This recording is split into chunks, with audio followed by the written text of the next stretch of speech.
Hello दोस्तों, राधे राधे। तो मैं हूं अमित। तो आज मैं आपको बताने वाला हूं बीएससी फर्स्ट ईयर केमिस्ट्री का पेपर, जो कि 25 तारीख को है। तो भाई यह 2024 का पेपर है, लेकिन इसे ज़रूर देखना क्योंकि इसी पेपर से क्वेश्चन आएंगे। जैसे कि आपने ऑर्गेनिक फार्मिंग का देखा था, इसकी नीचे ही है वीडियो, आप आकर देख सकते हो उसमें कितना % उसी से आया। तो भाई आगे बढ़ते हैं, निर्देशों को पढ़ लीजिए। निर्देश सभी खंडों का उत्तर दीजिए। खंड आ है जिसमें 50 शब्दों में उत्तर देना है, ये 6 नंबर का है। भाई इनको भी कर लेना क्योंकि ये इनमें से पासिंग मार्क्स आते हैं इससे।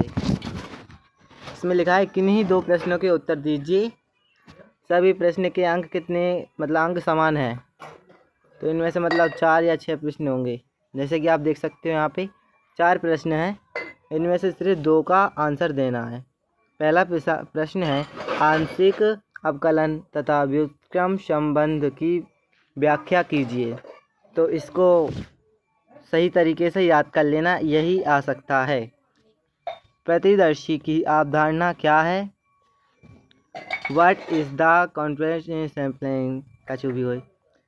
बिलियन की मोलरिटी क्या होगी जब 120 ग्राम यूरिया को 100 मिली जल में घोला जाए और घनत्व 1.12 ग्राम मिली हो।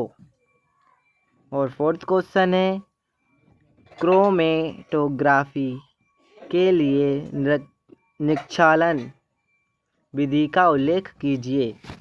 तो यहाँ पे ये चारों क्वेश्चन हो चुके हैं। इनको भाई इंग्लिश मीडियम वाले इंग्लिश में भी देख लेना। यदि आपको PDF चाहिए तो मुझे मैसेज कर सकते हो। तो भाई पीछे से आवाज़ आ रही हो तो कुछ दिक्कत नहीं है, सुन लो पढ़ाई के लाने। खंड बी मतलब खंड बा है सेक्शन 1 और सेक्शन बी लघु उत्तरी प्रश्न। इसके प्रत्येक शब्द मतलब 200 शब्दों में लिखना है। प्रत्येक क्वेश्चन 9 नंबर का है। इसका मतलब एक क्वेश्चन करोगे तो उसमें 9 नंबर मिलेंगे। तो भाई इनको भी याद कर लेना बहुत अच्छे तरीके से। इनमें से किन्हीं 4 को करना है 6 में से। हाँ देखो 6 में से। 5वां प्रश्न आ चुका है उच्चिष्ट एवं निम्निष्ठ को बताइए। 6ठा क्वेश्चन है रस समीकरण मिति की गणना समझाइए। 7वां क्वेश्चन है रेखीय प्रतिगमन x बाय प्लॉट का निष्पादन क्या है। वीडियो को पूरी देखना, सॉल्यूशन इसके बाद आएगा, कमेंट में लिख देना। रासायनिक विभव की अवधारणा की व्याख्या कीजिए।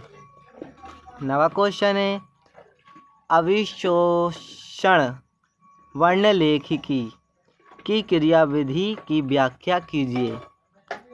10वां क्वेश्चन है हुक का नियम लिखिए। भाई ये तो हमने 12वीं और 11वीं में पढ़ा है, तो इसे तो याद ही होगा, आपने भी पढ़ा होगा, कोई बात नहीं। 11वां क्वेश्चन है वर्णमापी की संरचना को समझाइए। तो ये 11 क्वेश्चन कंप्लीट हो चुके हैं। अब आ चुके हैं खंड सा सेक्शन सी दीर्घ उत्तरीय प्रश्न। प्रत्येक 500 शब्दों में 2 क्वेश्चन करना है। इनमें से इसमें आपको 14 नंबर मिलेंगे। तो 14 हो जाते हैं 28। तो भाई इतने में तो हम पास ही हो जाएंगे, इसलिए इनको पढ़ना अत्यंत आवश्यक है। क्योंकि अमित भाई ने कहा है तो सही कहा होगा, ये समझ लेना। लिखा है किन्हीं 2 प्रश्नों के उत्तर दीजिए, सभी प्रश्नों के अंक समान हैं। समझ गए होंगे आप तो। 12वां प्रश्न देखते हैं संरचनाओं और आणविक सूत्रों के चित्रांकन हेतु सॉफ्टवेयर के उपयोग को समझाइए। भाई इसे तो आप इस तरीके से याद करना, मतलब इसे पढ़ना है, आप इसे याद मत मतलब रटना नहीं है। पढ़ोगे तो एक बार में ही आपको ये समझ में आ जाएगा। अब 13वां क्वेश्चन है रासायनिक समय हेतु ला सतेलिर के सिद्धांत एवं उनके अनुप्रयोग का वर्णन कीजिए। 14वां क्वेश्चन है गैस वर्णलेखिकी और उच्च दाब तरल वर्णलेखिकी का वर्णन विस्तार से कीजिए। Explain gas complexity and high. English इतनी ज़्यादा नहीं है। 5वां क्वेश्चन है क्रोमोफोर, ऑक्सोक्रोम, वर्णपर्शी और वर्णतशुई की अवधारणा प्रस्तुत कीजिए। भाई लोगों, हो चुके हैं अपने पूरे क्वेश्चन। भाई इसी में से आएगा, नहीं आएगा तो कमेंट में भी नहीं लिखने का कुछ, क्योंकि इसी में से आएंगे। 15 क्वेश्चन में से 8, 9, 10 क्वेश्चन तो इसी में से आना है, क्योंकि अमित भाई सही बोलता है। और यदि आप और किसी ग्रुप से हैं तो कमेंट में लिख देना। सेकंड पेपर जूलॉजी का आने वाला है, जिसका अभी ओपन इलेक्टिव है जूलॉजी, तो वो भी आएगा। बॉटनी, केमिस्ट्री, जूलॉजी, जितने भी पेपर हैं ये सब कुछ आपको इसी चैनल पे मिलेंगे। इसलिए अमित भाई के चैनल को सब्सक्राइब कीजिए। मोनेटाइज होने पर आपको भी खुशी मिलेगी, हमको भी मिलेगी, इसलिए वीडियो को पूरा वॉच किया कीजिए।